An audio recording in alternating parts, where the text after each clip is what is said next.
Construyendo pirámides. La revolución agrícola es uno de los acontecimientos más polémicos de la historia. Algunos partidarios proclaman que puso a la humanidad en el camino de la prosperidad y el progreso. Otros insisten que la llevó a la perdición. Fue el punto de inflexión, dicen, en el que los sapiens se desprendieron de su simbiosis íntima con la naturaleza y salieron corriendo hacia la codicia y la alienación. Fuera cual fuese la dirección que tomara el camino, no había posibilidad de dar marcha atrás. La agricultura permitió que las poblaciones aumentaran de manera tan radical y rápida que ninguna sociedad agrícola compleja podría jamás volver a sustentarse si retornaba a la caza y la recolección. Hacia el año 10.000 a.C., antes de la transición a la agricultura, la tierra era el hogar de unos 5 a 8 millones de cazadores-recolectores nómadas. En el siglo I después de Cristo, solo quedaban 1 o 2 millones de cazadores-recolectores, principalmente en Australia, América y África, pero su número quedaba empequeñecido comparado con los 250 millones de agricultores en todo el mundo. La inmensa mayoría de los agricultores vivían en poblados permanentes y solo unos pocos eran pastores nómadas. El hecho de establecerse hacía que el territorio de la mayoría de las personas se redujera de manera espectacular. Los antiguos cazadores-recolectores solían vivir en territorios que ocupaban muchas decenas e incluso cientos de kilómetros cuadrados. El hogar era todo el territorio, con sus colinas, ríos, bosques y cielo abierto. Los campesinos, en cambio, pasaban la mayor parte de sus días laborando en un pequeño campo o huerto, y su vida doméstica se centraba en una estructura confinada de madera, piedra o barro, que medía no más que unas pocas decenas de metros cuadrados, la casa. El campesino medio desarrolló un apego muy fuerte a esta estructura. Esta fue una revolución de gran alcance, cuyo impacto fue tanto psicológico como arquitectónico.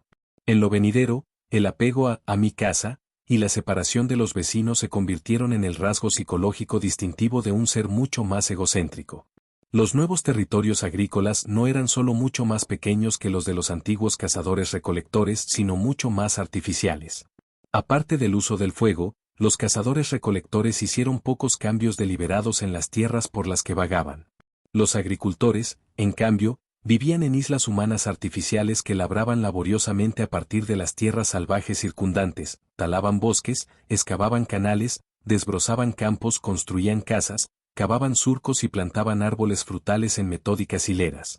El hábitat artificial resultante estaba destinado únicamente a los humanos y a sus plantas y animales, y a menudo estaba cercado mediante paredes y setos. Las familias de agricultores hacían todo lo que podían para mantener alejadas las malas hierbas y los animales salvajes. Si estos intrusos conseguían introducirse, eran expulsados. Si persistían, sus antagonistas humanos buscaban maneras de exterminarlos. Alrededor del hogar se erigían defensas particularmente fuertes.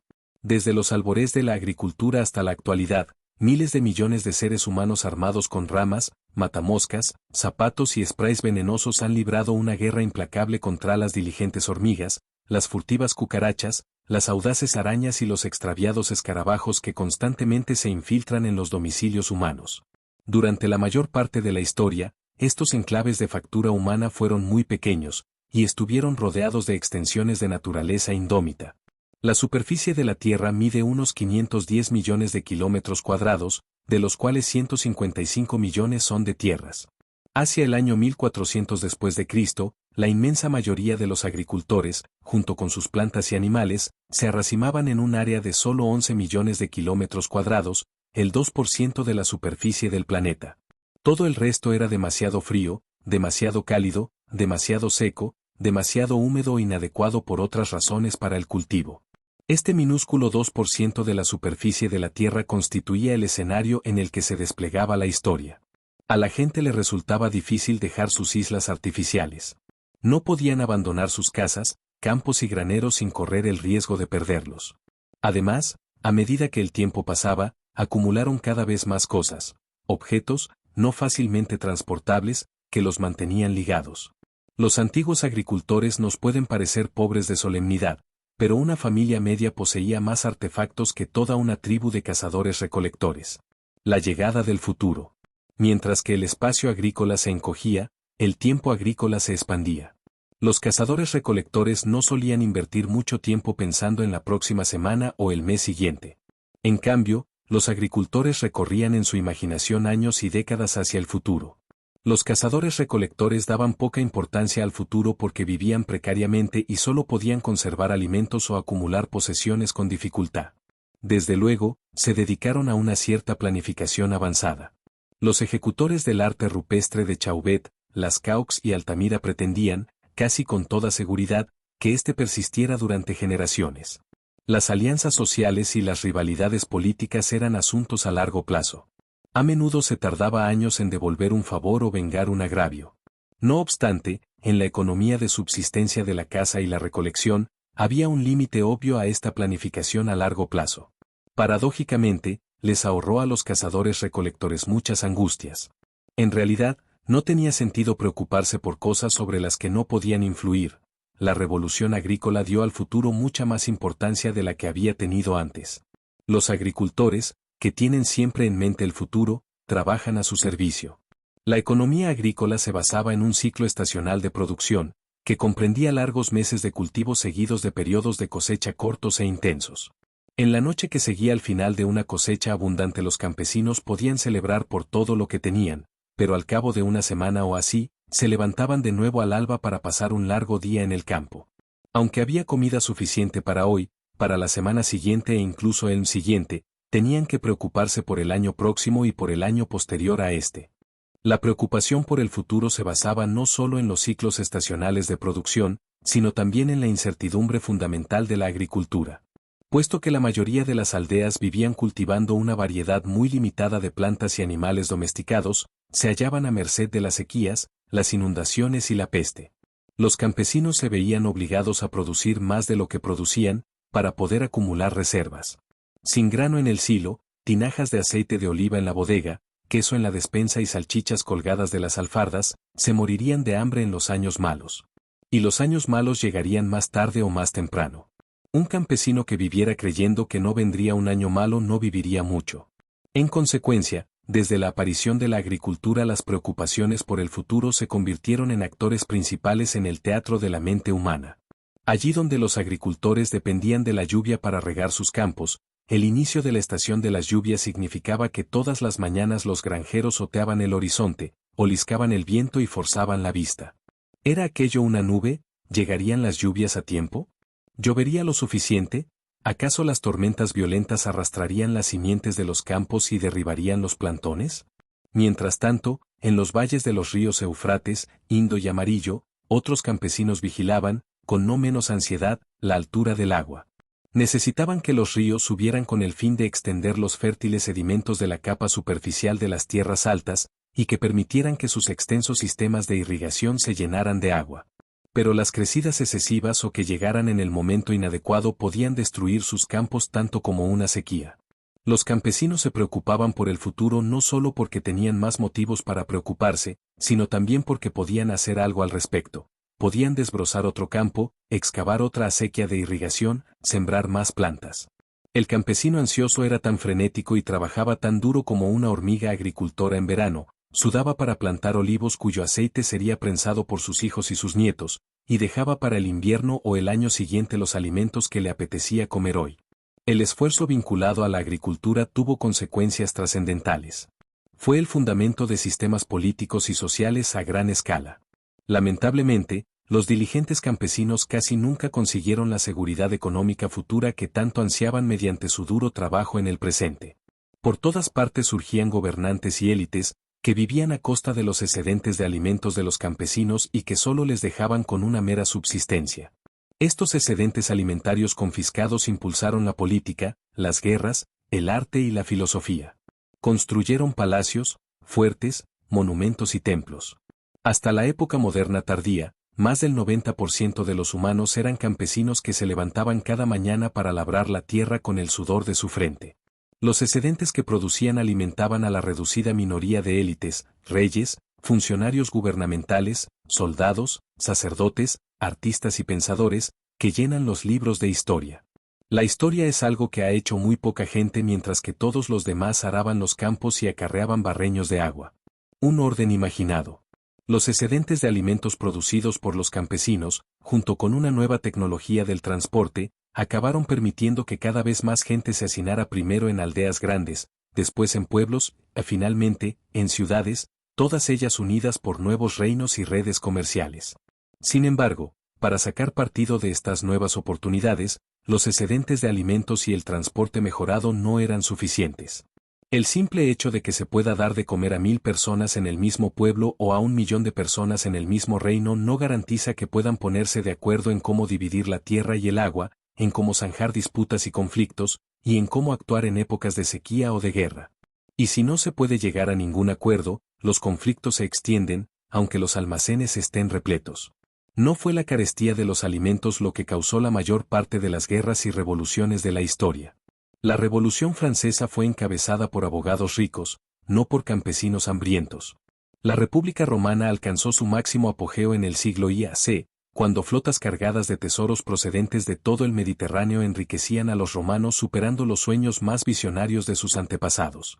Y, sin embargo, fue en ese momento de máxima prosperidad cuando el orden político romano se desplomó en una serie de mortíferas guerras civiles.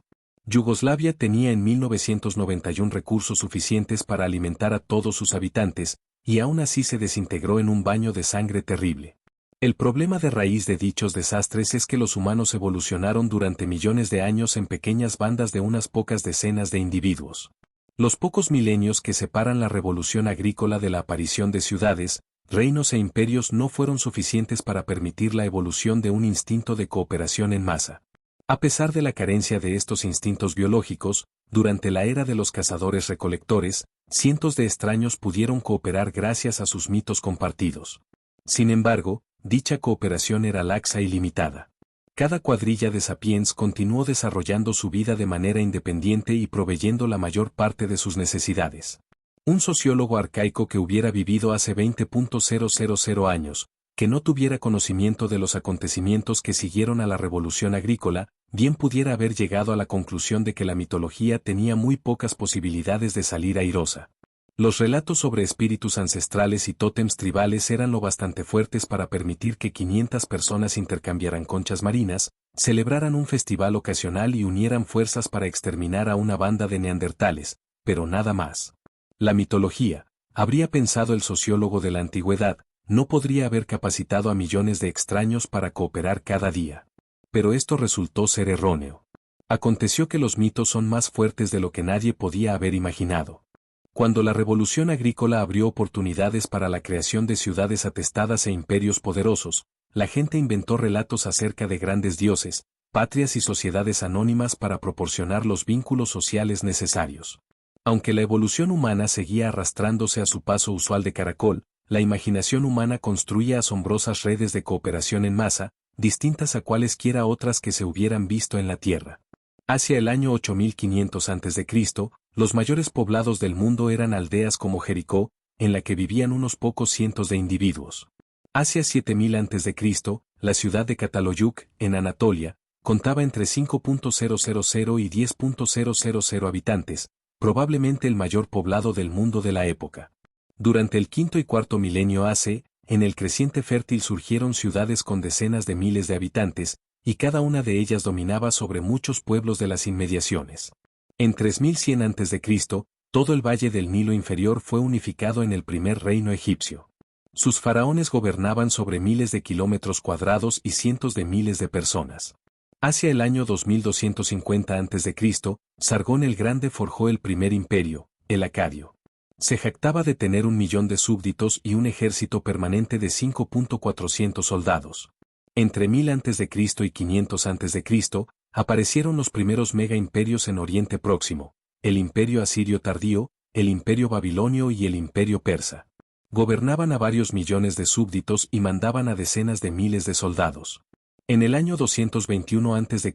la dinastía In unió China, y poco después Roma unió la cuenca del Mediterráneo.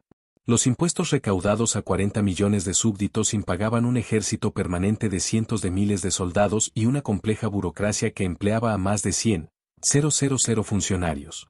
En su cenit, el Imperio Romano recaudaba impuestos de hasta 100 millones de súbditos. Estos ingresos financiaban un ejército permanente de 250.000 a 500.000 soldados, una red de carreteras que todavía se usaba 1.500 años después y teatros y anfiteatros que desde entonces y hasta hoy han albergado espectáculos. Sin duda, Es impresionante, pero no hemos de hacernos falsas ilusiones acerca de las redes de cooperación en masa que operaban en el Egipto de los faraones o en el Imperio Romano. Cooperación suena muy altruista, si bien no siempre es voluntaria y rara vez es igualitaria. La mayoría de las redes de cooperación humana se han organizado para la opresión y la explotación. Los campesinos pagaban las redes de cooperación iniciales con sus preciosos excedentes de alimentos, y se desesperaban cuando el recaudador de impuestos eliminaba todo un año de arduo trabajo con un simple movimiento de su pluma imperial. Los famosos anfiteatros romanos solían ser construidos por esclavos, para que los romanos ricos y ociosos pudieran contemplar a otros esclavos enzarzarse en terribles combates de gladiadores. Incluso las prisiones y los campos de concentración son redes de cooperación, y pueden funcionar únicamente porque miles de extraños consiguen coordinar de alguna manera sus acciones. Todas estas redes de cooperación, desde las ciudades de la antigua Mesopotamia hasta los imperios sin y romano, eran órdenes imaginados. Las normas sociales que los sustentaban no se basaban en instintos fijados ni en relaciones personales, sino en la creencia en mitos compartidos. ¿Cómo pueden los mitos sustentar imperios enteros? Ya se ha comentado uno de tales ejemplos, Peyot. Examinemos ahora dos de los mitos mejor conocidos de la historia: el Código de Hammurabi, de aproximadamente 1776 a.C., que sirvió como manual de cooperación para cientos de miles de antiguos babilonios, y la Declaración de Independencia de Estados Unidos de 1776 después de Cristo, que en la actualidad todavía sirve como manual de cooperación para cientos de millones de americanos modernos.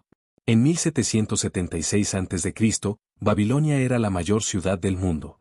El imperio babilonio era probablemente el mayor del mundo, con más de 1 millón de súbditos.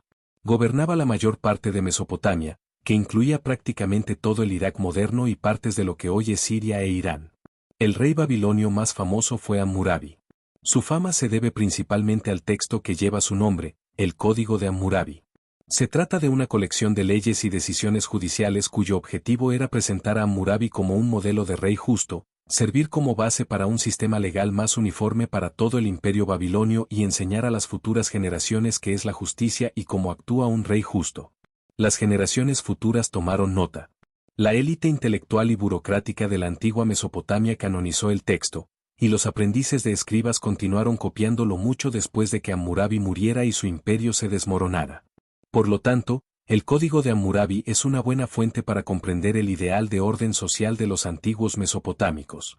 El texto se inicia diciendo que los dioses Anu, Enlil y Marduk, las principales deidades del panteón mesopotámico, designaron a Hammurabi para que la justicia prevaleciera en la tierra, para abolir a los inicuos y a los malos, para impedir que los fuertes oprimieran a los débiles. A continuación cita unas 300 sentencias, siguiendo la fórmula: si ocurre tal y cual cosa, esta es la sentencia. Por ejemplo, las sentencias 196 a 199 y 209 a 214 rezan lo siguiente: 196. Si un hombre superior deja tuerto a otro hombre superior, lo dejarán tuerto. 197. Si le rompe el hueso a otro hombre superior, que le rompan el hueso. 198. Si deja tuerto a un plebeyo o le rompe un hueso a un plebeyo, pagará 60 siclos de plata. 199. Si deja tuerto al esclavo de un hombre superior o le rompe un hueso al esclavo de un hombre superior, pagará la mitad del valor del esclavo, en plata. 209. Si un hombre superior golpea a una mujer de clase superior y así le provoca que aborte su feto, pagará 10 siclos de plata por su feto. 210. Si esa mujer muere, que maten a la hija del hombre. 211. Si es a la hija de un plebeyo a quien le causa a golpes la pérdida del feto, pagará 5 siclos de plata. 212. Si esa mujer muere, pagará 30 siclos de plata. 213. Si golpea a la esclava de un hombre superior y le provoca así el aborto de su feto, pagará 2 siclos de plata. 214. Si esa esclava muere, pagará 20 siclos de plata. Después de listar sus sentencias, Hammurabi vuelve a declarar que estas son las justas decisiones que Hammurabi, el hábil rey, ha establecido, y por las que ha dirigido la tierra a lo largo de la ruta de la verdad y del camino correcto de la vida. Soy Hammurabi, noble rey. No he sido descuidado ni negligente hacia la humanidad, cuyo cuidado me concedió el dios Enlil, y cuyo pastoreo me encargó el dios Marduk. El Código de Hammurabi afirma que el orden social babilonio se basa en principios universales y eternos de justicia, dictados por los dioses. El principio de jerarquía es de importancia capital. Según el código, las personas se dividen en dos géneros y tres clases: personas superiores, plebeyos y esclavos. Los miembros de cada género y clase tienen valores diferentes. La vida de una plebeya vale 30 ciclos de plata, mientras que el ojo de un plebeyo vale 60 ciclos de plata. El código establece asimismo una jerarquía estricta en el seno de las familias, según el cual los niños no son personas independientes, sino propiedad de sus padres. De ahí que, si un hombre superior mata a la hija de otro hombre superior, la hija del homicida es ejecutada como castigo. A nosotros nos puede parecer extraño que el homicida siga impune mientras que su hija inocente es sacrificada, pero a Hammurabi y a los babilonios esto les parecía perfectamente justo. El código de Hammurabi se basaba en la premisa de que si todos los súbditos del rey aceptaban su posición en la jerarquía y actuaban en consecuencia, el millón de habitantes del imperio podrían cooperar de manera efectiva. Entonces su sociedad podría producir alimentos suficientes para sus miembros, distribuirlos eficientemente, protegerse contra sus enemigos y expandir su territorio con el fin de adquirir más riquezas y mayor seguridad. Unos 3.500 años después de la muerte de Hammurabi, los habitantes de 13 colonias británicas en Norteamérica sentían que el rey de Inglaterra los trataba injustamente. Sus representantes se reunieron en la ciudad de Filadelfia y el 4 de julio de 1776, las colonias declararon que sus habitantes ya no eran súbditos de la corona británica. Su declaración de independencia proclamó principios universales y eternos de justicia que, como los de Hammurabi, estaban inspirados por un poder divino. Sin embargo, el principio más importante que dictaba el dios americano era algo diferente del principio dictado por los dioses de Babilonia. La Declaración de Independencia de Estados Unidos afirma: sostenemos como evidentes por sí mismas dichas verdades, que todos los hombres son creados iguales, que son dotados por su creador de ciertos derechos inalienables, que entre estos están la vida, la libertad y la búsqueda de la felicidad.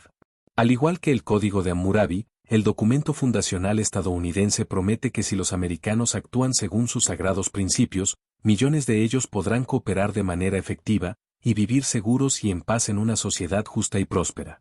Al igual que el Código de Hammurabi, la Declaración de Independencia de Estados Unidos no era solo un documento de su tiempo y su lugar, también fue aceptado por generaciones futuras.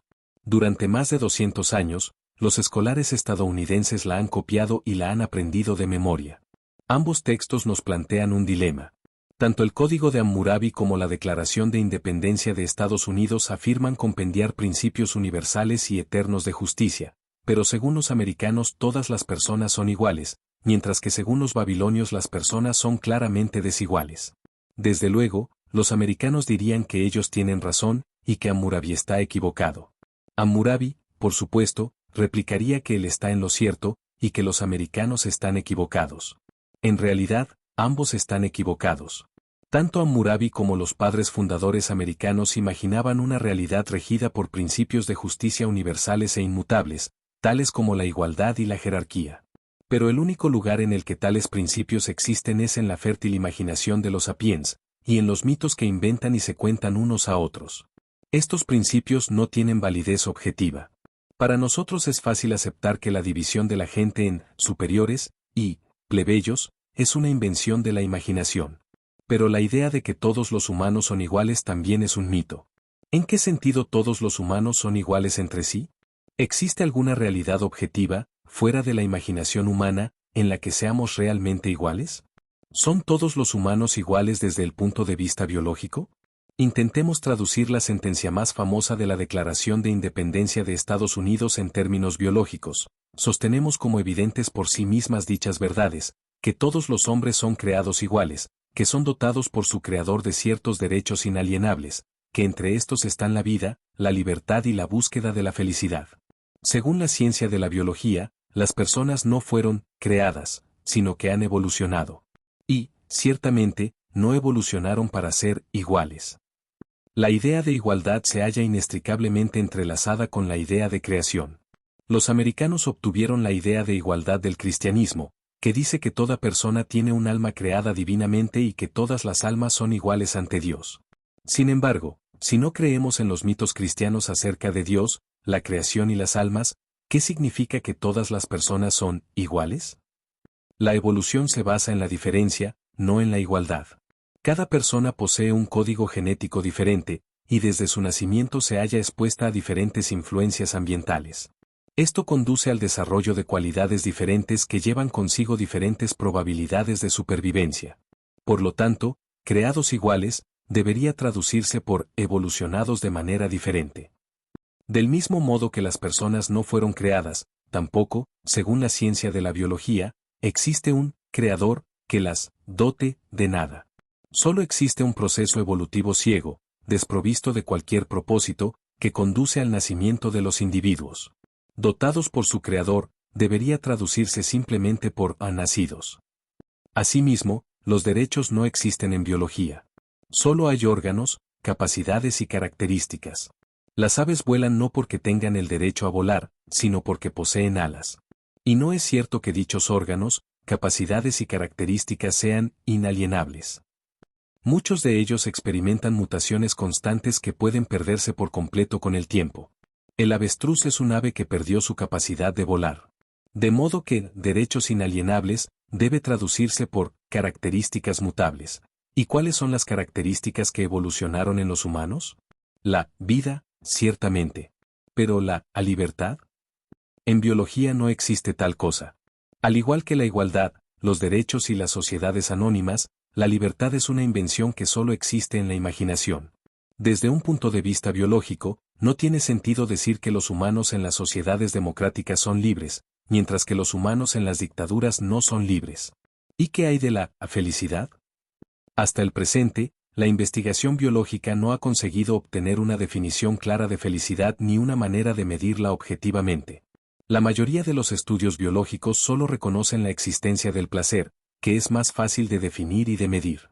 De modo que habría que traducir a la vida, la libertad y la búsqueda de la felicidad, por a la vida y la búsqueda del placer. He aquí, pues, sentencia de la Declaración de Independencia de Estados Unidos traducida en términos biológicos. Sostenemos como evidentes por sí mismas dichas verdades, que todos los hombres han evolucionado de manera diferente, que han nacido con ciertas características mutables, que entre estas están la vida y la búsqueda del placer. Los que abogan por la igualdad y los derechos humanos pueden indignarse por esta línea de razonamiento. Es probable que su respuesta sea, ya sabemos que las personas no son iguales desde el punto de vista biológico. Pero si creemos que todos somos iguales en esencia, esto nos permitirá crear una sociedad estable y próspera. No tengo ningún argumento que oponer. Esto es precisamente lo que quiero decir con orden imaginado. Creemos en un orden particular no porque sea objetivamente cierto, sino porque creer en él nos permite cooperar de manera efectiva y forjar una sociedad mejor. Los órdenes imaginados no son conspiraciones malvadas o espejismos inútiles. Más bien, son la única manera en que un gran número de humanos pueden cooperar de forma efectiva. Pero tengamos presente que Hammurabi podría haber defendido su principio de jerarquía utilizando la misma lógica. Yo sé que los hombres superiores, los plebeyos y los esclavos no son clases de personas intrínsecamente distintas. Pero si creemos que lo son, esto nos permitirá crear una sociedad estable y próspera. Verdadero CRYENTS. Es probable que más de un lector se haya retorcido en su silla al leer los párrafos anteriores. En la actualidad, la mayoría de nosotros hemos sido educados para reaccionar de esta manera. Es fácil aceptar que el código de Hammurabi era un mito, pero no queremos oír que los derechos humanos sean asimismo un mito. Si la gente se diera cuenta de que los derechos humanos solo existen en la imaginación, ¿no habría el peligro de que nuestra sociedad se desplomara? Voltaire dijo acerca de Dios que Dios no existe, pero no se lo digáis a mi criado, no sea que me asesine durante la noche. Hammurabi habría dicho lo mismo acerca de su principio de jerarquía, y Thomas Jefferson acerca de los derechos humanos. Homo sapiens no tiene derechos naturales, de la misma manera que las arañas, las hienas y los chimpancés no tienen derechos naturales. Pero no se lo digamos a nuestros criados, no sea que nos maten por la noche. Tales temores están bien justificados. Un orden natural es un orden estable. No hay ninguna probabilidad de que la gravedad deje de funcionar mañana, aunque la gente deje de creer en ella. Por el contrario, un orden imaginado se halla siempre en peligro de desmoronarse, porque depende de mitos, y los mitos se desvanecen cuando la gente deja de creer en ellos. Con el fin de salvaguardar un orden imaginado es obligado realizar esfuerzos continuos y tenaces, algunos de los cuales derivan en violencia y coerción. Los ejércitos, las fuerzas policiales, los tribunales y las prisiones trabajan sin cesar, obligando a la gente a actuar de acuerdo con el orden imaginado. Si un antiguo babilonio dejaba ciego a su vecino, por lo general era necesario cierto grado de violencia para hacer cumplir la ley del ojo por ojo. Cuando, en 1860, una mayoría de ciudadanos norteamericanos llegaron a la conclusión de que los esclavos africanos son seres humanos y por lo tanto debían gozar del derecho a la libertad, hizo falta una sangrienta guerra civil para que los estados sureños lo aceptaran. Sin embargo, un orden imaginado no puede sostenerse solo mediante la violencia. Requiere asimismo verdaderos creyentes. El príncipe Talleyrand, que inició su carrera camaleónica bajo el reinado de Luis XVI, sirvió posteriormente a los regímenes revolucionario y napoleónico y cambió su lealtad a tiempo de terminar sus días trabajando para la monarquía restaurada. Su célebre frase, se pueden hacer muchas cosas con las bayonetas, pero es bastante incómodo sentarse sobre ellas, resume décadas de experiencia de gobierno. Un único sacerdote suele hacer el trabajo de 100 soldados, y de manera mucho más barata y eficiente. Además, con independencia de lo eficientes que sean las bayonetas, alguien tiene que esgrimirlas. ¿Por qué habrían de mantener soldados, carceleros, jueces y policía un orden imaginado en el que no creen? De todas las actividades colectivas humanas, la más difícil de organizar es la violencia. Decir que un orden social se mantiene mediante la fuerza militar plantea inmediatamente la cuestión, ¿qué mantiene el orden militar? Es imposible organizar un ejército únicamente mediante la coerción. Al menos algunos de los mandos y los soldados han de creer realmente en algo, ya sea Dios, el honor, la patria, la hombría o el dinero. Una pregunta incluso más interesante se refiere a los que se encuentran en la cima de la pirámide social. ¿Por qué querrían hacer cumplir un orden imaginado si ellos mismos no creen en él? Es relativamente común aducir que la élite puede hacerlo debido a la codicia cínica. Pero es improbable que un cínico que no cree en nada sea codicioso. No hace falta mucho para proporcionar las necesidades biológicas objetivas de Homo sapiens. Una vez se han cubierto dichas necesidades, se puede gastar más dinero en la construcción de pirámides, tomarse unas vacaciones alrededor del mundo, financiar campañas electorales, financiar a nuestra organización terrorista favorita o invertir en el mercado de valores y conseguir todavía más dinero. Todas ellas actividades que un verdadero cínico encontraría absolutamente sin sentido. Diógenes, el filósofo griego que fundó la escuela cínica, vivía en una tinaja. Cuando Alejandro Magno visitó en una ocasión a Diógenes, mientras éste se hallaba descansando al sol, y le preguntó si había algo que pudiera hacer por él, el cínico contestó al poderosísimo conquistador: sí, hay algo que puedes hacer por mí. Por favor, muévete un poco a un lado. Me tapas la luz del sol. Esta es la razón por la que los cínicos no construyen imperios y por la que un orden imaginado solo puede mantenerse si hay grandes segmentos de la población, y en particular grandes segmentos de la élite y de las fuerzas de seguridad, que creen realmente en él. El cristianismo no habría durado 2.000 años si la mayoría de los obispos y sacerdotes no hubieran creído en Cristo. La democracia estadounidense no habría durado 250 años si la mayoría de los presidentes y congresistas no hubieran creído en los derechos humanos. El sistema económico moderno no habría durado ni un solo día si la mayoría de los accionistas y banqueros no hubieran creído en el capitalismo. Los muros de la prisión, ¿cómo se hace para que la gente crea en un orden imaginado como el cristianismo, la democracia o el capitalismo? En primer lugar, no admitiendo nunca que el orden es imaginado. Siempre se insiste en que el orden que sostiene a la sociedad es una realidad objetiva creada por los grandes dioses o por las leyes de la naturaleza. Las personas son distintas, no porque lo dijera Murabi, sino porque lo decretaron en Enlil y Marduk. Las personas son iguales, no porque lo dijera Thomas Jefferson, sino porque Dios los creó así. Los mercados libres son el mejor sistema económico, no porque lo dijera Adam Smith, sino porque estas son las inmutables leyes de la naturaleza. También se educa de manera concienzuda a la gente. Desde que nacen, se les recuerda constantemente los principios del orden imaginado, que se incorporan a todas y cada una de las cosas.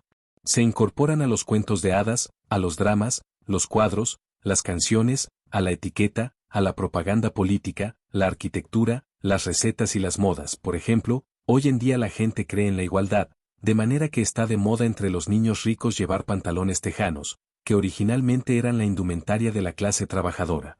En la Edad Media la gente creía en las diferencias de clases, de manera que ningún joven noble se habría puesto un sobretodo de campesino. En aquel entonces, dirigirse a alguien como señor o señora era un raro privilegio reservado a la nobleza, y que a menudo se ganaba con sangre. Hoy en día, toda la correspondencia educada, con independencia del destinatario, empieza con «apreciado señor o señora». Las humanidades y las ciencias sociales dedican la mayor parte de sus energías a explicar exactamente de qué manera el orden imaginado está entretejido en el tapiz de la vida. En el espacio limitado de que disponemos solo podemos arañar la superficie. Hay tres factores principales que impiden que la gente se dé cuenta de que el orden que organiza su vida existe únicamente en su imaginación. A. El orden imaginado está incrustado en el mundo material. Aunque el orden imaginado solo existe en nuestra mente, puede entretejerse en la realidad material que nos rodea, e incluso grabarse en piedra. En la actualidad, la mayoría de los habitantes de Occidente creen en el individualismo. Piensan que cada humano es un individuo, cuyo valor no depende de lo que otras personas crean de él o de ella. Cada uno de nosotros tiene en su interior un brillante rayo de luz que confiere valor y significado a nuestra vida. En las escuelas modernas de Occidente, los maestros de escuela y los padres les dicen a los niños que si sus compañeros de clase se burlan de ellos, deben ignorarlos. Solo ellos, y no otros, conocen su verdadero valor. En la arquitectura moderna, este mito salta de la imaginación para tomar forma en piedra y hormigón. La casa moderna ideal está dividida en muchas habitaciones pequeñas de modo que cada niño pueda tener un espacio privado, oculto a la vista, que proporcione la máxima autonomía. Esta habitación privada posee casi de manera invariable una puerta, y en muchos hogares es práctica aceptada que el niño cierre la puerta, hasta con llave. Incluso los padres tienen prohibido entrar sin llamar y pedir permiso para ello. La habitación está decorada como al niño le gusta, con carteles de estrellas de rock en la pared y calcetines sucios por el suelo. Quien crezca en un espacio así no puede hacer otra cosa que imaginarse que es un individuo, cuyo verdadero valor emana de dentro y no de fuera. Los nobles medievales no creían en el individualismo. El valor de alguien estaba determinado por su lugar en la jerarquía social y por lo que otras personas decían de ellos. Que se rieran de uno era un grave ultraje. Los nobles enseñaban a sus hijos a proteger su buen nombre a cualquier precio. Como el individualismo moderno, el sistema de valores sociales medieval dejó la imaginación y para manifestarse en la piedra de los castillos medievales. El castillo raramente contenía habitaciones privadas para los niños, ni para nadie. El hijo adolescente de un varón medieval no tenía una habitación privada en el segundo piso del castillo, con carteles de Ricardo Corazón de León y el rey Arturo en las paredes, ni una puerta cerrada que sus padres no podían abrir. Dormía junto a otros muchos jóvenes en una gran sala. Siempre se hallaba a la vista y siempre debía tener en cuenta lo que otros veían y decían. Quien creciera en tales condiciones llegaba naturalmente a la conclusión de que el verdadero valor de un hombre estaba determinado por su lugar en la jerarquía social y por lo que otras personas decían de él. B. El orden imaginado modela nuestros deseos. La mayoría de las personas no quieren aceptar que el orden que rige su vida es imaginario, pero en realidad todas las personas nacen en un orden imaginado preexistente, y sus deseos están modelados desde el nacimiento por sus mitos dominantes. Por lo tanto, nuestros deseos personales se convierten en las defensas más importantes del orden imaginado. Por ejemplo, los deseos más apreciados de los habitantes modernos de Occidente están conformados por mitos románticos, nacionalistas, capitalistas y humanistas que han estado presentes durante siglos. Los amigos que se dan consejos a menudo se dicen, haz lo que te diga el corazón. Pero el corazón es un doble agente que por lo general toma sus instrucciones de los mitos dominantes del día, y la recomendación, haz lo que te diga el corazón, fue implantada en nuestra mente por una combinación de mitos románticos del siglo XIX y de mitos consumistas del siglo XX. La compañía Coca-Cola, por ejemplo, ha comercializado en todo el mundo la Diet Coke o Coca-Cola Light con el eslogan, haz lo que sienta bien. Incluso lo que la gente cree que son sus deseos más personales suelen estar programados por el orden imaginado. Consideremos, por ejemplo, el deseo popular de tomarse unas vacaciones en el extranjero. No hay nada natural ni obvio en esa decisión. Un macho alfa de chimpancé nunca pensaría en utilizar su poder con el fin de ir de vacaciones al territorio de una tropilla de chimpancés vecina. Los miembros de la élite del antiguo Egipto gastaban su fortuna construyendo pirámides y momificando sus cadáveres, pero ninguno de ellos pensaba en ir de compras a Babilonia o en pasar unas vacaciones esquiando en Fenicia. Hoy en día, la gente gasta muchísimo dinero en vacaciones en el extranjero porque creen fervientemente en los mitos del consumismo romántico. El romanticismo nos dice que con el fin de sacar el máximo partido a nuestro potencial humano, hemos de tener tantas experiencias diferentes como podamos. Hemos de abrirnos a un amplio espectro de emociones, hemos de probar varios tipos de relaciones, hemos de catar diferentes cocinas, hemos de aprender a apreciar diferentes estilos de música. Y una de las mejores formas de hacer todo esto es librarnos de nuestra rutina diaria, dejar atrás nuestro entorno familiar y viajar a tierras distantes, donde podamos experimentar la cultura, los olores, los sabores y las normas de otras gentes. Oímos constantemente los mitos románticos acerca de cómo una nueva experiencia me abrió los ojos y cambió mi vida.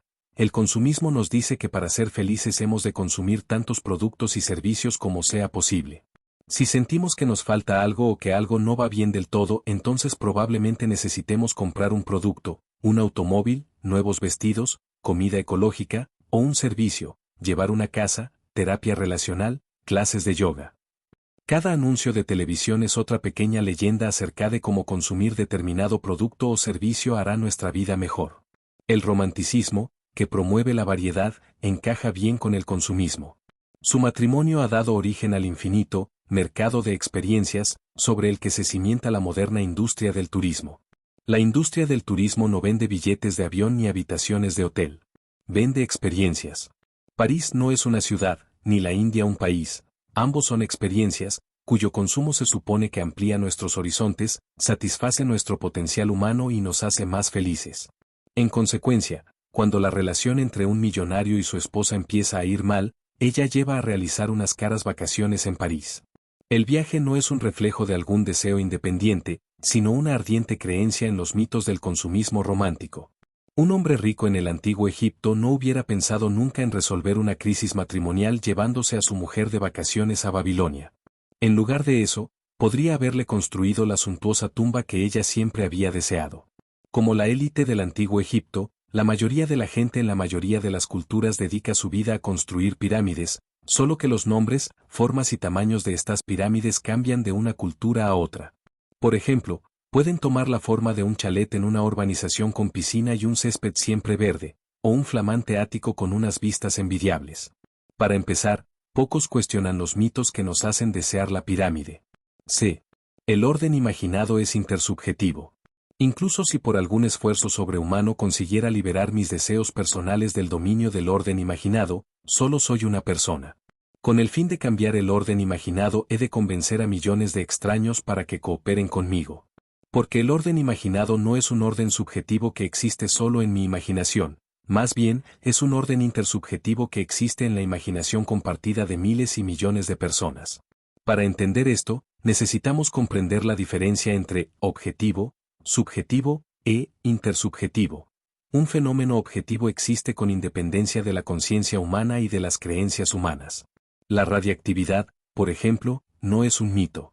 Las emisiones radiactivas se producían mucho antes de que la gente las descubriera, y son peligrosas aunque no crea en ellas. Marie Curie, una de las descubridoras de la radiactividad, no supo, durante sus largos años de estudio de materiales radiactivos, que estos podían dañar su cuerpo.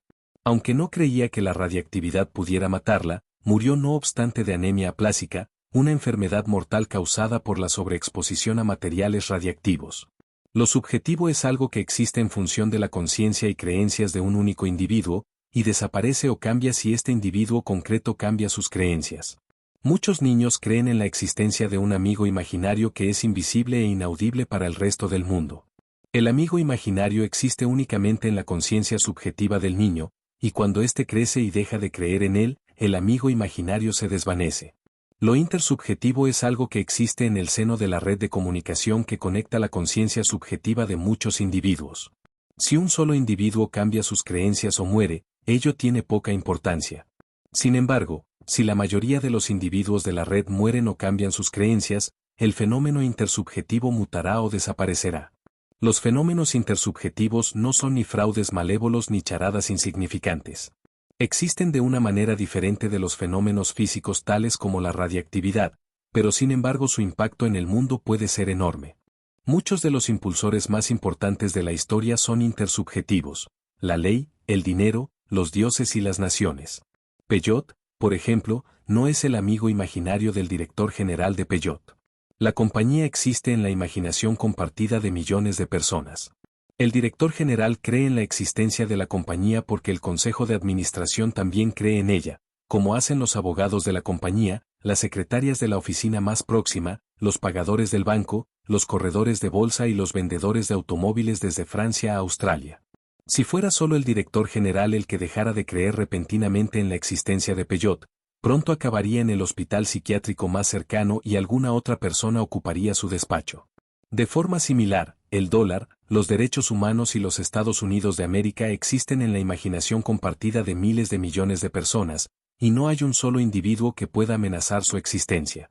Si únicamente yo dejara de creer en el dólar, los derechos humanos y Estados Unidos, no tendría mucha importancia. Estos órdenes imaginados son intersubjetivos, de manera que para cambiarlos tendríamos que cambiar simultáneamente la conciencia de miles de millones de personas, lo que no es fácil. Un cambio de tal magnitud solo puede conseguirse con ayuda de una organización compleja, como un partido político, un movimiento ideológico o un culto religioso. Sin embargo, con el fin de establecer estas organizaciones complejas es necesario convencer a muchos extraños para que cooperen entre sí. Y eso solo puede ocurrir si esos extraños creen en algunos mitos compartidos. De ahí se sigue que para cambiar un orden imaginado existente, hemos de creer primero en un orden imaginado alternativo. Con el fin de desmantelar Peugeot, por ejemplo, necesitamos imaginar algo más poderoso, como el sistema legal francés. Con el fin de desmantelar el sistema legal francés necesitamos imaginar algo todavía más poderoso, como el Estado francés. Y si también quisiéramos desmantelarlo, tendríamos que imaginar algo más poderoso aún. No hay manera de salir del orden imaginado. Cuando echamos abajo los muros de nuestra prisión y corremos hacia la libertad, en realidad corremos hacia el patio de recreo más espacioso de una prisión mayor.